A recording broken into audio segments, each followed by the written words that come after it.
আমি বট pro max সোহাগ। আজকে যেভাবে হোক আমি ভুয়া নিয়ে মাঠ ছাড়বো। সেজন্য আমাকে যতগুলো এনিমিকে মারতে হয় আমি মারবো। আমি সেজন্য নেমে পড়লাম এক নাম না জানা মাঠে এবং আমার সাথে অনেক এনিমি নামতে শুরু করলো। তো আমি প্রথমেই নেমে আগে ভয়ে লুট করা শুরু করলাম, কেননা লুট না করতে পারলে আমি এনিমিকে মারতে পারবো না। ওকে। সেই জন্য আমি যত তাড়াতাড়ি পারি লুট করতে থাকি এবং লুট করতে করতে আমি একটা এনিমিকে দেখতে পাই এবং তার সাথে ফাইট করি। কে রে ভাই, কোনে পলালি রে ভাই? এবং এনিমিটিকে না মারতে পেরে আমি অন্য পাশ দিয়ে ঘুরে যাই এবং এনিমিটিকে মারার যথাযথ প্ল্যান করি এবং এই প্ল্যানও আমার ভেস্তে যায়। আমি আবার লুট করে অন্য পাশ দিয়ে এনিমিটিকে মারতে সফল হই।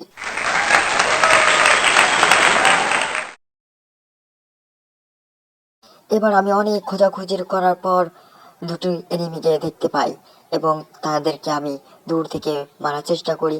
প্রথম এনিমিটিকে মারতে আমি ব্যর্থ হই, এবার আর একটা এনিমিকেও আমি মারতে ব্যর্থ হই এবং আমার নিয়ত ছিল এই দুটি এনিমিকে যেভাবে হোক মারতে হবে। সেই জন্য আমি দৌড়ে গিয়ে পিছন দিয়ে মেরে দেই।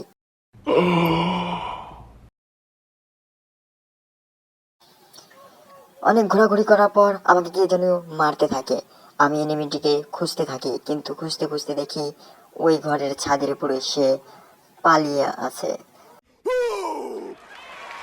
তো আমিও কম জানি না, এখান থেকে একটু হেড শট দেওয়ার চেষ্টা করছিলাম কিন্তু পারলাম না।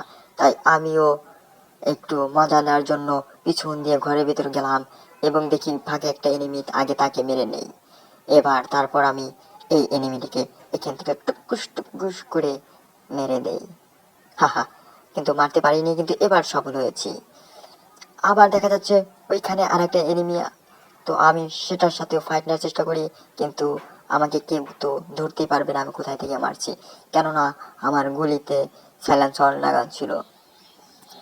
তো এখান থেকে আমি এনিমিটিকে যখন মারতে না পারি তখন আমি আবার এখান থেকে চলে যাই এবং অনেক খোঁজাখুঁজি করার পর দেখি এখানেও আর একটা এনিমি অন্য একটা এনিমির সাথে ফাইট নিচ্ছে। আমি পিছন থেকে গিয়ে তাকে মেরে দেই এবং আর মাত্র একটি এনিমি আছে, তাকে মারতে পারলে আমরা বুঝে নিতে পারবো। সেই অগ্রসরে আমি মনে করেছিলাম এদিকে এনিমিটি আছে, অনেক খোঁজাখুঁজি করলাম কিন্তু কোথাও এনিমিটিকে খুঁজতে পেলাম না। আজ যেভাবে ভুয়া নিতে হবে যে আমি এখানে গাছের নিচে এসে বসবো, তখনই আমাকে জয় বাংলা করে দেয় একটা এনিমি, আর আজকেও ভুয়া নেওয়া হলো না আমার।